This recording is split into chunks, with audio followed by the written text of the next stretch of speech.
এটা হলো একটি পার্মানেন্ট মার্কার, আর আমি দেখবো পার্মানেন্ট মার্কার একটা দাগ কিভাবে উঠানো যায়। তো গাইজ আমি দেখতে পাচ্ছ হাতে দাগ দিয়ে নিয়েছি, এবার এটাকে শুকাতে দিই।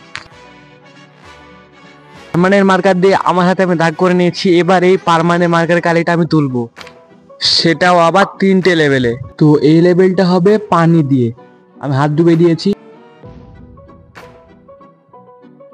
তো গাইজ পানি দিয়ে ধোয়ার পরেও দেখতে পাচ্ছ একটু ওঠেনি, তো আমার যে মনে হয় পানি দিয়ে সম্ভব না।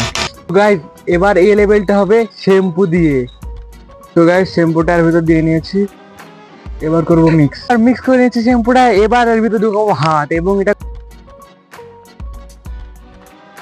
অনেকক্ষণ কষানোর পর একটু উঠেছে, দেখতে পাচ্ছ পুরো আগে কাছে একটু গাঢ় কম হয়েছে। হাত নেই, এই ডিটারজেন্ট দিয়ে মিলাবো এবং দেখবো যে আমার হাতের এক দাগটা উঠে কিনা।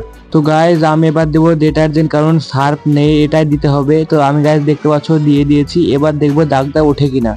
তো গাইজ আমি অনেকক্ষণ ধরে হাত ধুলাম, এবার তোমাদেরকে তো গাইজ ডিটারজেন্ট দিয়ে হাত ধুয়েছি, দেখতে পাচ্ছ সব গালে উঠে পড়ছে। এবার থেকে যদি তোমাদের হাতে পার্মানেন্ট মার্কারে কালি লাগে তো তোমরা ডিটারজেন্ট দিয়ে উঠাবে, তাহলে উঠে উঠবে।